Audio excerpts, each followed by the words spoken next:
This presentation is about the new Forest Act, a proposed legislative framework designed to replace the current forestry system in British Columbia.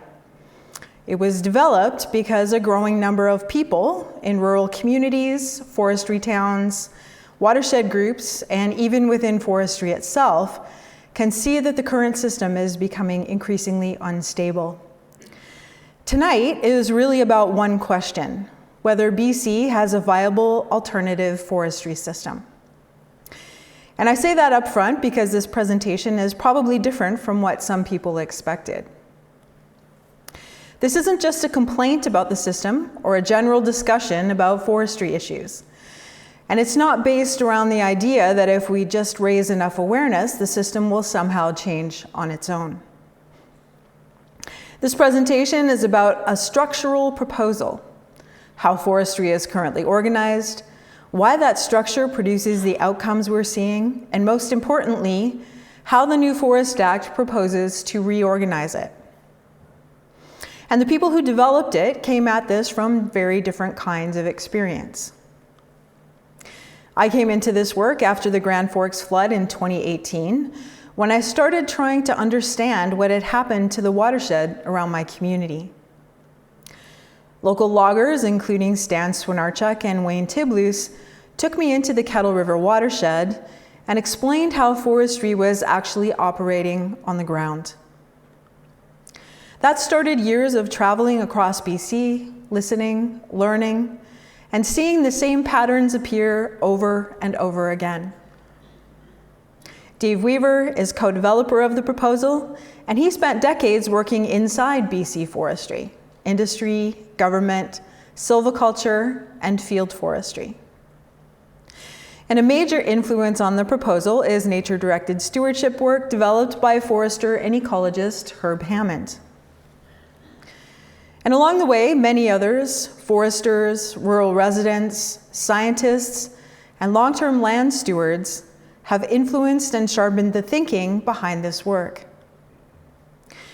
This proposal was developed by people who understand why the system keeps producing the same outcomes and what would actually be required to change them. And to understand why the new Forest Act exists at all, we have to briefly look at what the current forestry system was actually designed to do. BC's forestry system was built around a particular set of priorities: uninterrupted timber supply, industrial scale, centralized control, and maximizing volume. The current system is not malfunctioning accidentally. It is producing the outcomes it was structurally designed to produce. And over time, those outcomes have become harder and harder to ignore. The system has begun producing increasing instability across multiple areas at once. We're seeing declining timber supply, more heavily altered landscapes, growing fire, flood, and drought impacts, shrinking employment, mill closures, and increasing pressure on communities that historically depended on forestry. And these aren't isolated problems appearing randomly. They're connected outcomes emerging from the same underlying structure. Forestry still matters deeply to some communities, but provincially, it's no longer the economic giant that people imagine. It now represents roughly 2% of BC's GDP and less than 2% of provincial employment. So we need to stop treating the current system as untouchable. It's causing major ecological and public costs while delivering fewer jobs and less stability. And underneath all of this is a reality that is politically difficult and physically harder and harder to deny.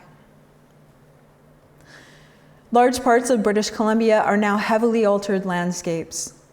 In many regions, large areas are now dominated by plantations, second growth, and increasingly younger forests. More of the land base is running into ecological and physical constraints. And this is showing up in the age structure of the working forest itself. which is now dominated by younger age classes. In some interior regions, a third or more of the land base available for logging is now 20 years old or younger. In the 100-mile TSA, roughly a third of the timber harvesting land base is now under 20 years old. In the Lakes TSA, it's closer to 40%. And of course, on parts of Vancouver Island, it's much the same. The land base itself has changed. The NFA proposal starts from the premise that BC is already running into the limits of the land base. Not someday in the future, but now. And that has major implications for what kind of forestry system is actually viable moving forward. Because BC is entering a lower volume future, whether we plan for it or not. And this shows up in the numbers. So this graph tracks both allowable cut, which is the red line, and actual cut over time, which is the gray line. And what matters here is not simply that the numbers move up or down, it's that the actual harvest has been trending downward while the land base becomes increasingly constrained. That's an undeniable fact. The problem is that there are some myths that get in the way and distract people. First, I hear from people who say, well, I drive around a lot and I see a lot of trees out there. But seeing trees is not the same as having merchantable timber. The second thing that I hear is people in industry pushing for faster permitting. But permits do not create logs. If the wood is too small, too far away, too low quality, or too expensive to access, a permit doesn't solve that. And third, I hear, well, this is caused by a particular political party. But this isn't a 4-year problem or an 8-year problem. It's the result of decades of volume-based forestry. These myths keep people arguing about the wrong problem. The fact is, BC is experiencing the effects of low volume, and many communities already know this firsthand. And that's because the instability is already here. In the interior, communities have been faced with serious economic strain from job losses. 100 Mile House recently lost its last major mill operation with about 165 jobs disappearing. And on the coast in Vancouver Island, people know this story too. Crofton closed and roughly 350 mill jobs disappeared. Campbell River saw more than 200 jobs disappear with the paper mill shutdown. And these are just a few examples of the approximately 60,000 forestry jobs lost in the past 20 or so years in BC. So these communities are not all facing identical situations, but many are living through different versions of the same underlying reality. Shrinking fiber, more constrained landscapes, economic instability, and a forestry system struggling to adapt to the land base that now exists. This is no longer a debate about theory. It's already showing up in jobs, mills, watersheds, and local economies. So, if the problem is structural, then awareness alone isn't enough. Because the system itself is producing these outcomes.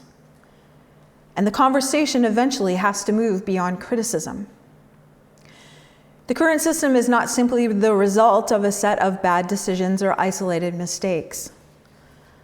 It's built into the legislation, into the tenure system, the timber allocation rules, and the laws designed around industrial extraction. Which means that small policy adjustments and piecemeal reform can only go so far. The structure is that public forests are organized through tenure, timber supply targets, AAC assumptions, professional reliance, and laws built around keeping wood moving to industry. That structure puts timber flow at the center. Everything else is managed around it. And that includes approaches like forest landscape planning, So FLP may change mapping, process, or who sits at the table, but it does not replace volume-based forestry, eliminate tenure rights, remove AAC expectations, or change the fact that industrial timber harvest remains built into the system. If the underlying legal structure stays the same, the outcomes tend to stay the same. And that is what makes this a structural issue. The same legal and economic machinery keeps producing the same result: lower timber quality, fewer jobs, more damaged landscapes, and more public cost. Structural problems eventually require structural replacement.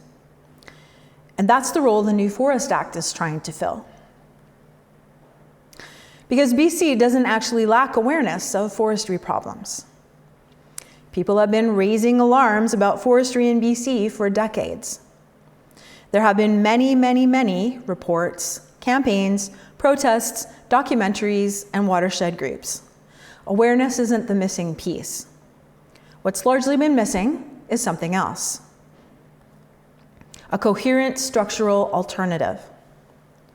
Not just criticism of the current system, and not just general demands like save old growth, but an actual governance framework, operational structure, transition pathway, and implementation model that could realistically replace it. So the campaign developed around a very specific idea. The goal is not simply to raise awareness. The goal is to present a system replacement clearly and consistently until it's taken seriously. And that means building understanding of the structural problem, presenting a legislative alternative, establishing credibility, and creating conditions where the change eventually becomes politically viable. So instead of asking government to somehow fix a structure designed around industrial extraction, we decided to do something much harder. We built one. The new Forest Act framework is a full system. It's not just a policy adjustment or a list of recommendations. It's actually a replacement framework that includes legislation, governance, transition, and operational structure. And that matters because the current system and its operating logic are embedded in legislation. The Forest Act, Forest and Range Practices Act, and the tenure system were designed around industrial timber allocation. So while minor policy tweaks can appear to make adjustments around the edges, it doesn't change the operating logic underneath. So the new Forest Act replaces the current legislation rather than just modifying the existing framework. It is designed to maintain a working forest, but one governed by ecological limits, public accountability, and long-term community stability. It also recognizes that Indigenous knowledge and participation have to be built into the planning and governance structure, not just treated as an afterthought. Now, before getting into how the framework operates, it's important to understand the core priorities the proposal is built around. The new Forest Act is organized around 3 core priorities. The first is ecological integrity. That means forestry decisions start with the functioning of the land itself: water, soil, biodiversity, hydrology, resilience, and long-term productivity. Functioning ecosystems are not optional. They are the foundation that everything else depends on. The second is community-based decision-making. That means local people and Indigenous peoples have a real role in decisions about the forests and watersheds they live with. Under the NFA, this happens through structures like local forest boards, regional planning, Indigenous participation, local accountability, and public oversight. The third is stable, diversified community economies. The proposal is not designed around maximizing extraction. It's designed around long-term regional stability within ecological limits. Restoration work, value-added manufacturing, local processing, stewardship jobs, monitoring, and other forms of work connected to functioning landscapes. Everything else in the proposal exists to support these three priorities. And the first of these priorities, ecological integrity, changes the way forests themselves are understood. The NFA treats forests as critical public infrastructure. The current system largely treats forests as fiber supply. The NFA starts from a different understanding. Forests are part of the infrastructure that communities depend on. They regulate water, they help stabilize slopes, they store carbon, they support biodiversity, they moderate heat, flooding, drought, and fire risk. And if they're managed properly, they also support long-term fiber supply. Forests are infrastructure, not just timber inventory. And once forests are understood that way, the management model has to change. So at this point, some people are probably thinking, okay, this all sounds nice, but what does that actually mean for forestry? And that's a fair question. The core shift is from volume-based forestry to outcomes-based forestry. Under the current system, the central question is basically how much timber can be made available. Under the NFA, the question changes. What outcomes have to be maintained? Clean water, stable slopes, biodiversity, carbon storage, wildlife habitat, long-term fiber supply, economic diversification, community stability, and other community needs. And then forestry has to fit inside those limits. The goal shifts from maximizing extraction to maintaining function. And that restructuring is organized through a very simple framework. The Protect, Restore, Harvest framework is the spatial and operational backbone of the NFA. Protect means primary forests and critical watershed areas are maintained for ecological function. Restore applies to previously logged and damaged areas that are maintained for recovery, forest structure, hydrology, soil, water, and ecological function. Harvest means logging continues only on previously disturbed lands, only where ecological thresholds allow, and using forestry approaches designed to maintain forest function rather than maximize extraction. The NFA reorganizes forestry around ecological reality. And this might be where people stop and ask, okay, what does that actually mean on the ground? So let's break down these very practical parts. Protect is about maintaining the parts of the landscape that still function as intact ecosystems. Under the NFA, primary forests, those that have never been impacted by industrial activity, are protected from logging and road building. Critical watershed areas are maintained to protect water, hydrological stability, biodiversity, and long-term resilience. This is not symbolic protection. It's about keeping the systems functioning that communities depend on. And this matters because tree plantations and heavily altered forests do not function the same way as primary forests. Primary forests regulate water differently, they store more carbon, they support more biodiversity, and they maintain ecological complexity that plantations don't replace. And that's why protection, restoration, and moving away from industrial logging are central to the framework. Protection in this system is about maintaining critical ecological function. But many parts of BC have already been pushed far out of natural function. Restore is for landscapes that have already been damaged by past logging and road building. In those areas, the work is not more liquidation. The work is repair. Road removal, road rehabilitation, hydrology repair, stream restoration, slope stabilization, rebuilding forest structure, and long-term monitoring. Restoration also means letting forests recover instead of treating every disturbance as another logging opportunity. There will be no logging done in the restoration zones. But because of all the other types of work available in this zone, restoration becomes part of the economy, not an afterthought. And forestry itself still continues as well.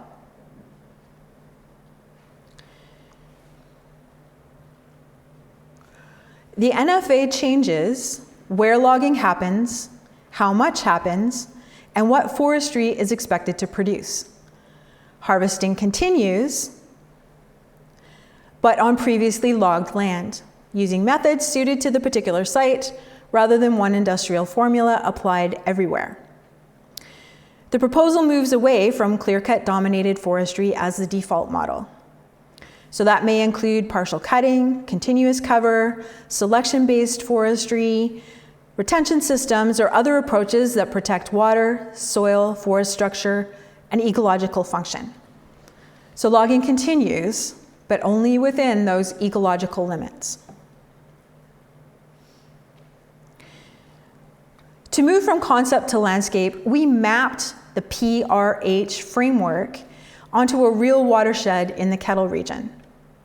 It shows how protection, restoration, and harvesting can be organized within a real landscape. That detailed example is available through our YouTube channel, which is @BoundaryForest.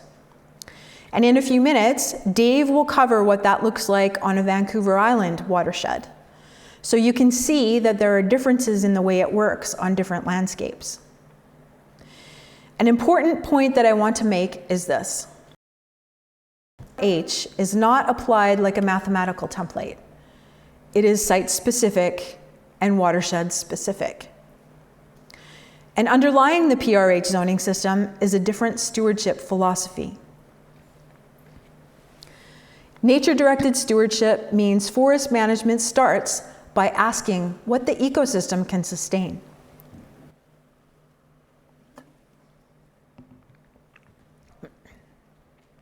Nature sets the limits, forestry operates within them. And the important thing is that this gets written into law, not just thrown out as a recommendation.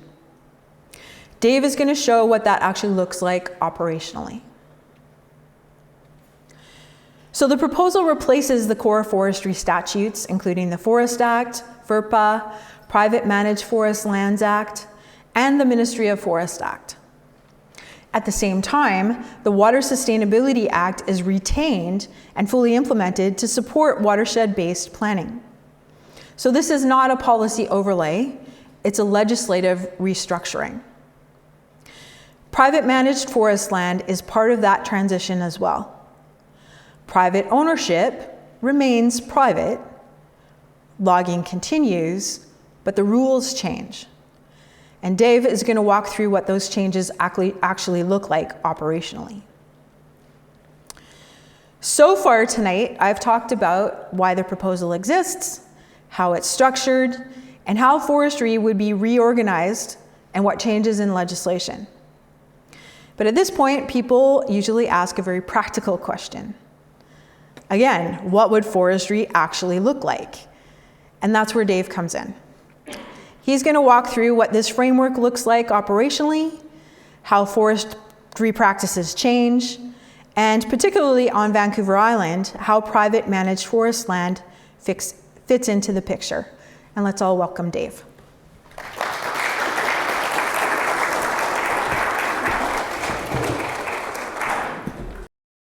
Good evening, everyone, and I'm honored to be here.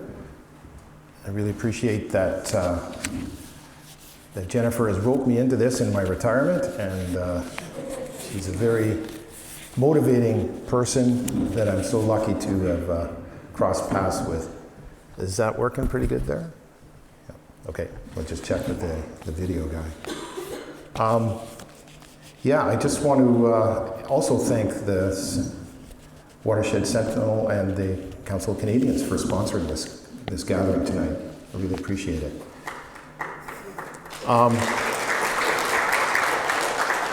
Yes, I am a past RPF, and I guess that's loud enough. I don't have to be right up to it. Yeah. When I retired in 2016, I resigned from the Association of BC Professional Foresters in order to loosen my tongue and to come forward with the truth. And I think that's been a real, it's been a rehab of my career, and I'm in therapy right now, so bear with me. I may stutter a little bit when I say something about the past, but I really believe that this is the way forward. I have 4 grandchildren now, and I'm actually doing that for them. So that's the real motivator. So the slide that's on the screen right now, is that, yeah. I'm going to talk about the Private Managed Forest Land Act. I'm going to talk about what nature-directed stewardship, what it really looks like on the ground at sort of the landscape level and the stand level. And then I'll look at the zoning, the PRH, protect, restore, harvest. Everyone know that? PRH. If you take away anything tonight, that's a good one. And just show you what that's like. I had a poster out in the hall, and it showed the land grab from 1887. I just want to see a show of hands of folks before you came into the room tonight. How many people in the room knew about that? Basically a quarter of Vancouver Island was taken or given away. Now I had some eye surgery, so I can't see the hands, but I'm not seeing a ton of hands. So maybe half of the crowd. Is that fair enough? So that's fantastic, because it's something to take away tonight for sure. A quarter of Vancouver Island is privately managed, and it operates under the Private Managed Forest Land Act. So the new Forest Act is really to repeal that act, and to put it into the new act, there's going to be a appendix, basically a regulation under that new act. And it's about 14 pages long, and it has all the details that you would want to look under the hood and really find out what's going on. So what it does, I'm just going to show you what it does and what it doesn't. It repeals the present Private Managed Forest Land Act that came out in 2002 and puts it into regulation. It operates under the assumptions, the ecological limits of nature-directed stewardship that Jennifer explained. It operates under the same zoning, planning rules, the protection, restore, and harvest. And what it does as well, it stops all old growth logging on the private, old growth and primary logging immediately. And all of these watersheds on the east side of Vancouver Island, which is a great step forward. And it's a bold step. There's no two ways around it. It embraces the public planning process, which right now it doesn't at all. That act is not transparent at all. The public doesn't really know what's going on. And it's going to be managed under the community forest boards. It looks at initially watershed risk and thresholds, just to see, because that act right now has no control over the rate of harvest, which is rather obvious when you can see from a satellite image.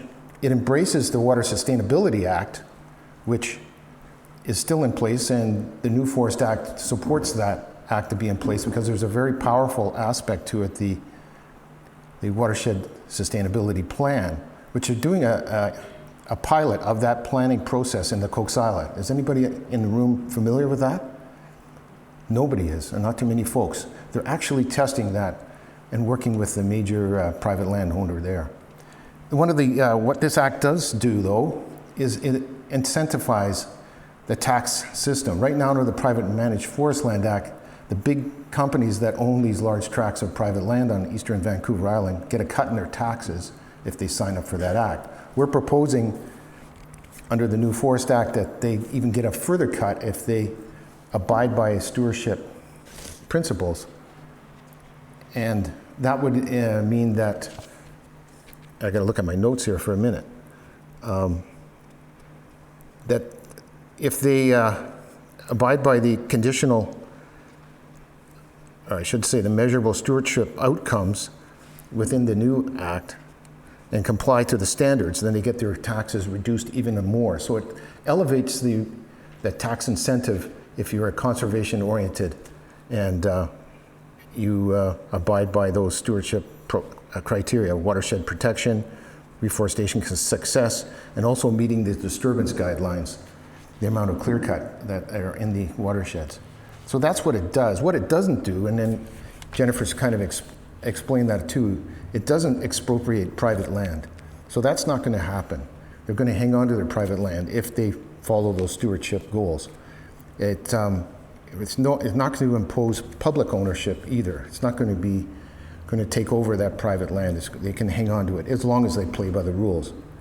It doesn't prohibit logging. It does allow harvesting within the H zone, but again, it's under nature-directed stewardship. I can't read that. And it doesn't eliminate forest jobs for sure. No, sure that the logging jobs are going to come down, but the restoration jobs will increase. So it's not to stop people from working in the forest. But it doesn't start immediately. There's a transition period involved in the whole process, and it would be dependent on initially. Oh yeah. Oh, can you? No, that's great. Adjust to your eye issues. Oh, there we are. Yes, thank you. These notes or these? That's yeah. Actually, make that one as big as you can. Okay. I just had cataract surgery. There are actually no lens on this side of my glasses. Just sort of. Is that bigger? Yeah. Is that better? Yeah, that's better. Yeah, Okay. that's much better. My wife saw this really funny. She went to, we were living in Victoria when I was working on policy in Victoria. She went to the community center, and there was a gentleman that walked out the door with a white cane, and she was watching him, and he got in his car and drove away. So that's me tonight. So if you see the white van, then just stay parked in the parking lot, and you'll be fine. And so there's a transition period involved. So we can't really just say tomorrow, this is it, and you have to sign up. So there's a transition and assessment of the amount of damage that has been going on. So that's the Private Managed Forest Land Act.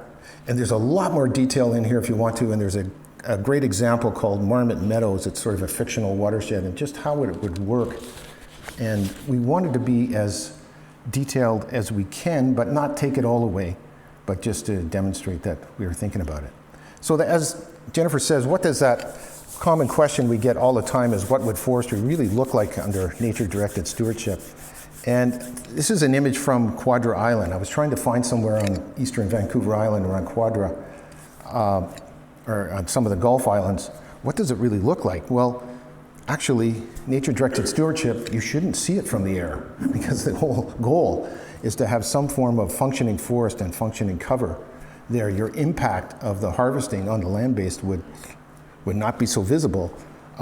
If right below the yellow marking for Quadra Island, that area there is pretty minimally impacted. You can see some very small openings. You can see some sort of change in forest cover. I can anyway. So maybe there was some selective logging going on. But the main thing is at the landscape level, nature-directed stewardship in this new Forest Act, the footprint on the land base will decrease immensely. The forest cover loss will decrease immensely. There will be no more continuous clear cuts back to back. There will be some small openings, and so those opening sizes will decrease. On the Private Managed Forest Land Act, there's no restriction on the size of clear cuts. There's no restriction that clear cuts can't be beside each other. So that is going to be a radical change on the landscape, if there is much of the landscape still left on the private. And the whole intent in nature-directed stewardship is to mimic natural disturbance patterns, those biodiversity patterns, which are well documented in the biodiversity guidebook in British Columbia. So what does it look like at the stand level, nature-directed stewardship? So this is rather than the bird's eye view of the previous slide, this is kind of the worm's eye view, or the earth view, human view. On the left-hand side is a artificial model from the BC Forest Service that shows basically the second growth stands that we have on the east side of Vancouver Island, because everything was logged in the 30s and 40s pretty well, except for some remote refugia of old growth. So they're uniform stands. If we apply nature-directed stewardship with natural disturbance, mimicking natural disturbance, there's two types of outcomes. We have the selection harvesting, where it's individual trees are taken, which would mimic individual mortality, maybe from old age or shading, loss of light, or insects and disease on a specific tree basis. It would look like that photograph. I think I took that one, I'm not too sure. When I was on that photo, that was about 2009, a much younger man, but I was actually teaching in Rupert, Prince Rupert at the time, as a form of single entry dispersed retention type system. The lower one is a patch cut, so this is where you don't have that opportunity to take individual trees, so you're mimicking natural disturbances, which would be root rot centers on the east side of the island, or wind blow down events, which end up creating small openings, very small openings, usually less than 2 tree lengths. If these are, my fingers are the 2 sides of the trees, then the opening is less than 2 tree lengths apart. So ecologically, that's a definition of a clear cut. Sometimes fires will be spot fires, normal lightning strikes. Obviously, man-caused fires are much bigger, unfortunately. And sometimes some of these openings may be bigger than 2 tree lengths, but they'll have a lot of retention trees in there. The nature-directed stewardship's its main goal is to leaving a functioning forest afterwards. Nature sets the boundaries. And it changes that decision-making profile too. It means that the decision is not what you should take, not going to take just those big pumpkins, those big trees, and make a big bucks, but it's rather than what you leave, what you would leave to manufacture a very functional forest. So that's sort of what it would look like and the rationale behind it. So last couple of slides here, I just want to show you what the framework would look like on the ground. This is a local watershed that I just looked at for the Beaufort Watershed Stewards that I volunteer for. This is the Trent River. You can see Courtenay, Royston, Comox Lake, and right in the middle is Cumberland, which is actually in the Trent River watershed. It's an 8,000 hectare watershed that I did a cumulative effects assessment on. It's published on our Beaufort Watershed's website if you want to see the results. You can see that this watershed has mostly been logged, except for the first time, and had been logged a second time. Below Highway 16 or Highway 19 is public land towards the ocean, which was a woodlot. So if we apply under the new Forest Act, the planning regime is by watershed. So the planning unit, the management unit is by watershed. So this is a good example for that. So if we apply those 3 zonings, and everyone remember protect, restore, and harvest, here we go. And isn't that colorful? My goodness, it looks like my grandkid helped me with that one. So protect is the brown ones, so that's no logging at all. Restore is the yellow, which is dominated on this landscape, and of course the harvest opportunities are pretty low because this watershed has been logged extensively. If everyone's familiar with equivalent clear-cut areas, it's in the 70% bracket. So the protected areas are only a little sliver on the top end of old growth, and it looks like it's mostly the riparian areas of the streams. The restore is where they need to renovate these stands from overlogging, and the harvest areas are quite limited, where the public land used to be, and actually the Comox First Nation has taken over the public land portion, that lower right-hand red area, part of their treaty. I don't know if they're going to be interested in harvesting in there or not. And there's a band of red up that on the top that was logged in the 30s and 40s, but they haven't got there yet. So that's what it looks like on the ground, and that's where I'm going to end it now. And we're going to take a little break now. So there's the new Forest Act, a bit of an example on the east side of Vancouver Island in a watershed I'm quite familiar with. We're going to take a break, I think 5 minutes, and then Jennifer's going to come up and finish our presentation. Thank you very much. All right, I want to thank Dave very much for all of the detail that he helped build in the PMFLA appendix for the new Forest Act. It's really good stuff. So now everything that Dave just described depends on governance. Because forestry follows the rules of the system. If we leave the existing decision-making structure in place, we keep getting the same outcomes. So the new Forest Act also changes who makes decisions. Under the current system, decision-making is centralized. Local communities live with the outcomes, but have limited influence over the decisions that shape those outcomes. The NFA shifts that balance. Decision-making moves closer to the people living with the ecological and economic consequences. The NFA changes who makes decisions and how accountability works. The community, or the local forest boards, oversee watershed planning and represent local and Indigenous participation. So that's the green box in the middle, the local forest boards.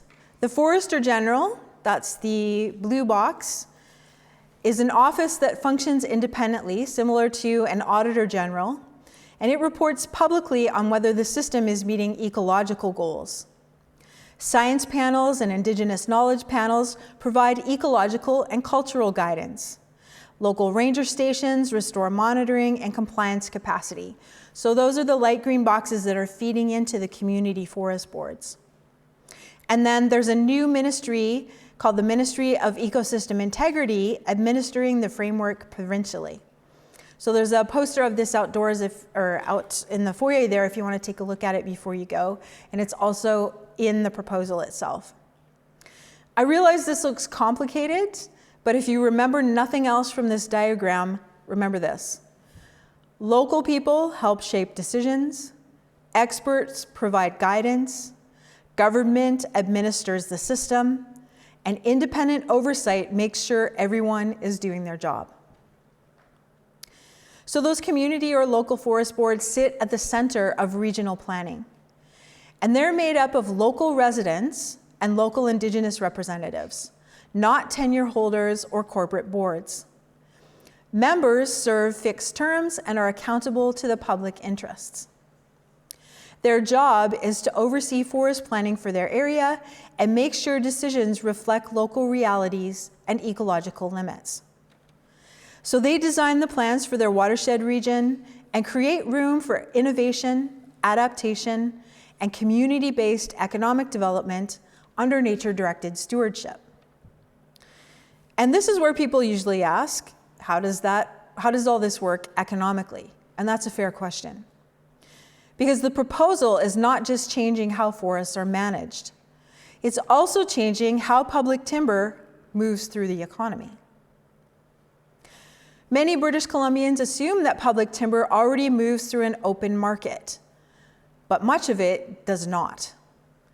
Access to public fiber is largely controlled through closed tenure systems and corporate supply chains.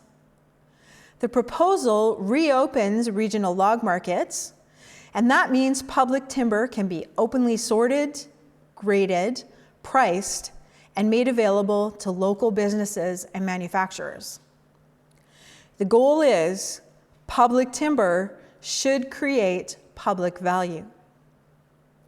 We're not aiming for more wood, we're aiming for smarter use of the wood that remains. And that leads to a reality the proposal talks about openly.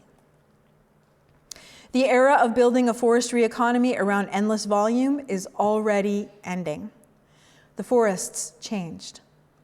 So, with less high quality, economically accessible fiber becoming more limited, the obvious question becomes, how do we use it better?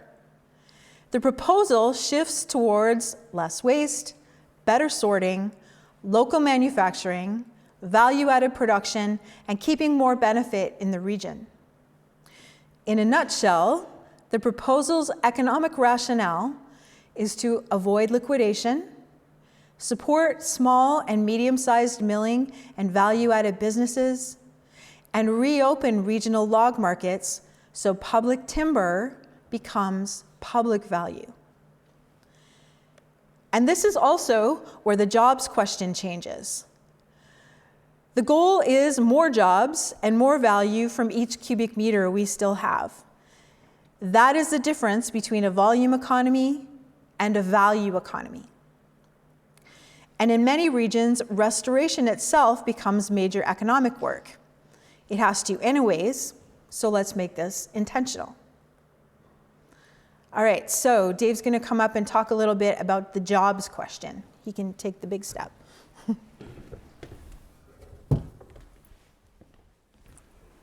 So this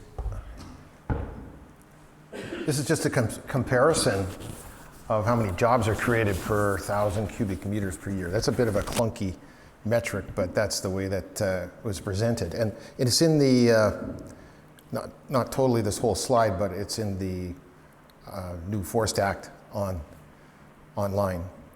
And so it's just comparing what kind of jobs we can get out of when it's community-based. And so on the right, that's the left-hand side, you can see that's the Harrod Proctor Community Forest, which deploys nature-directed stewardship right now via a planning program that they hired. It's a cooperative, and so they share all of the benefits, and they have their own sawmill. And in 2015, it's documented, they had the Community Forest Association of British Columbia, which are all sanctioned tenures. They're putting out, I know there's 8 there, it's supposed to be 7. It's somewhere between 6 and 7 full-time jobs out of 1,000 cubic meters. So what do we get under the public major licensee tenures around the province out of the BC Ministry of Forest stats from 2022? That's one job for the same 1,000 cubic meters. And I did the math for the Private Managed Forest Land Act here on the east side of Vancouver Island, looking at, and I won't say the name, but we'll say it's the largest corporate landowner here on the east side of the island.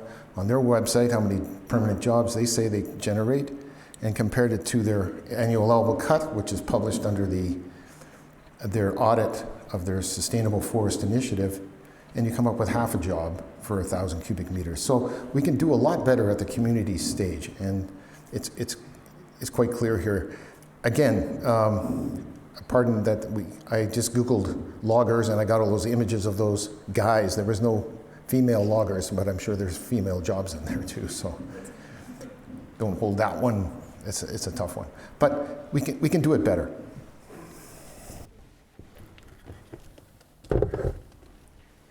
Thank you, Dave. Okay, so the jobs question is where the difference between a volume economy and a value economy really shows up. And in many regions, restoration itself becomes major economic work. It has to anyways, and like I said, let's make this intentional. If a landscape has been heavily damaged, pretending otherwise doesn't solve anything. And that's why restoration work becomes real work. Road rehabilitation, watershed repair, stream restoration, slope stabilization, monitoring, long-term stewardship. These are not symbolic activities. They're practical jobs. Not the same jobs as the old industrial model, but real long-term work. In many regions, restoration may become more stable than boom-bust extraction. Okay, now let's be honest, structural change is difficult. No serious transition happens without disruption, learning, and adjustment. The proposal doesn't pretend otherwise. But avoiding transition doesn't avoid instability. It usually deepens it. So we have to ask, how do communities survive long-term on a constrained land base? That means using remaining fiber more carefully, restoring damaged watersheds, creating more value per cubic meter, rebuilding regional decision-making, and creating work tied to long-term ecological recovery. And that's why the proposal talks openly about transition. The NFA is not promising a return to the forestry economy of the 1980s. It's not saying that every mill, every job, and every old economic pattern can simply be restored by passing new legislation. No legislation can recreate forests that were already liquidated. What legislation can do is stop making the same problem worse and create a better structure for the future. So people often ask who pays for a system like this? But the better question is, how are we paying for the current system? BC already spends enormous public money dealing with the consequences of ecological instability. Flood recovery, wildfire suppression, drought and water infrastructure, road failures and damaged watersheds. There's already public spending funding forestry and restoration. Forestry itself already receives large public subsidies and public support programs in the hundreds of millions of dollars. That money would be reallocated. Forestry analyst David Broadland has argued that forestry costs taxpayers more than it returns, roughly $365 million annually when subsidies and public costs are considered. The point is not that forestry has no value. The point is that the current system already carries major public costs, many of them hidden. So, do we keep spending that money supporting instability or long-term ecological and economic stability? Government already builds and maintains infrastructure, roads, bridges, dams, water systems. The proposal argues that forests deserve the same seriousness because functioning ecosystems are infrastructure too. So we're not saying stop forestry and hope for the best.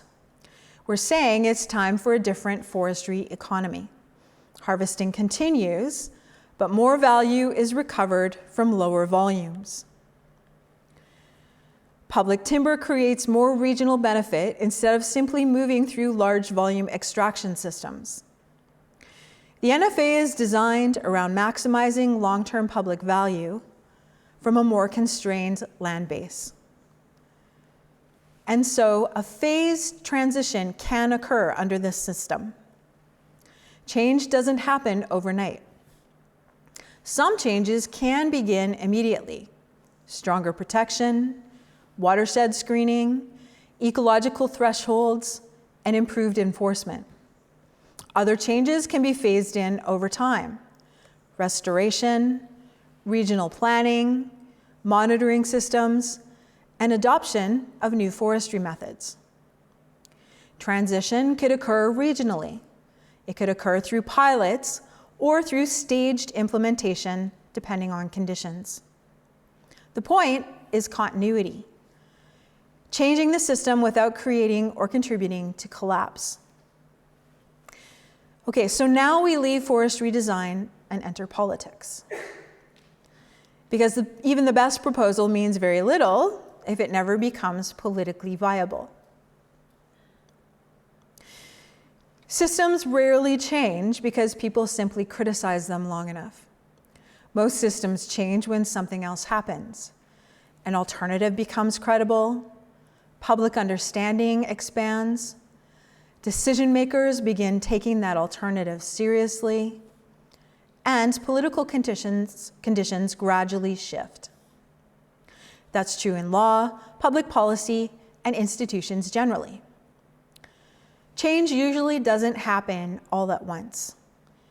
It happens when an alternative becomes difficult to ignore and when the alternative system becomes viable. And that's why the campaign is structured the way it is. The campaign exists to move those three priorities into law because nothing changes until the legislation changes. And that happens in stages.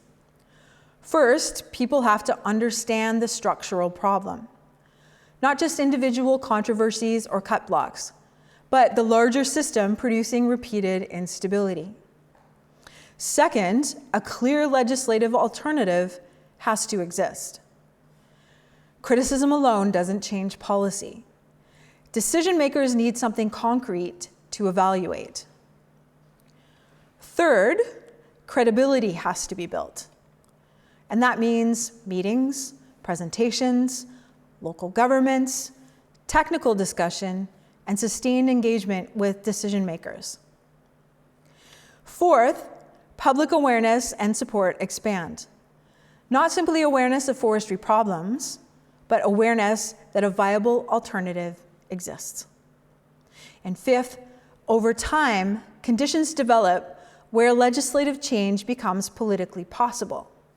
So they see a door that's safe to walk through politically and economically. This is long-term work. It's designed to build pressure and alignment over time. And part of that means helping people communicate their proposal clearly. One of the things this campaign is trying to do is help people move from awareness into structural thinking. So that means understanding the proposal well enough to explain it simply and accurately, whether that conversation is happening in a community hall, an MLA meeting, a local government discussion, or around someone's kitchen table. This isn't about memorizing talking points. It's about understanding the structure clearly enough so you can explain it in your own words. For local and regional governments, the next steps may include requesting a briefing from us, reviewing the proposal, considering a resolution, writing to provincial decision makers, or bringing forestry concerns forward through local government associations. For the public, follow-up may mean learning the framework, sharing the material, organizing conversations, speaking with elected reps, or helping build broader understanding. And to support that, there are handouts available tonight. They're at the front on the table on the way out. There's one for local government, and there's one for public next steps. We're also developing future briefings and virtual training for people who want to understand the framework more deeply. That work is still evolving, and it will continue after the June tour. Our goal is disciplined and consistent message delivery. If you want to explore the proposal further, the materials are available through our website, which is boundaryforest.org, and that includes a 3-page executive summary, the proposal itself, and a backgrounder. Those next steps handouts are available as well online to download under the Take Action tab. So if you're interested in briefings and training, make sure you sign up for our newsletter on the bottom of every page of our website, and you can also put your email on the sign-up sheet out front. If you're interested in volunteering, we'll be building a structure that people can join after the tour. So make sure you sign up for that newsletter so you hear about the volunteering opportunities. We're also looking for people with expertise in the areas of GIS, legal, fundraising, communications, policy, web, and video. So if you have that kind of experience and you're willing to volunteer a few hours a week for a contained period of time, please email me to help us take the project to the next level. Also, if you believe this work matters, donations help us continue the campaign through outreach, presentations, materials, and continued engagement across the province. You can donate to us online through our website. You could also e-transfer to us at boundaryforest@gmail.com. And also we have a tiny little donation jar out front there. You can stuff some money in there. We're happy to take that. So donations matter, but understanding the structure matters too. If people can explain the structure clearly, the conversation changes. In conclusion, the new Forest Act proposes a forestry system built around ecological integrity, community-based decision-making, and long-term regional stability. BC does not lack awareness. It lacks a viable alternative system. The new Forest Act is an attempt to build one. So whether people ultimately support it or not, I believe that conversation about replacement is now necessary. And that's the conversation this campaign is trying to move forward. And with that, I'm happy to open it up for questions. Thank you very much.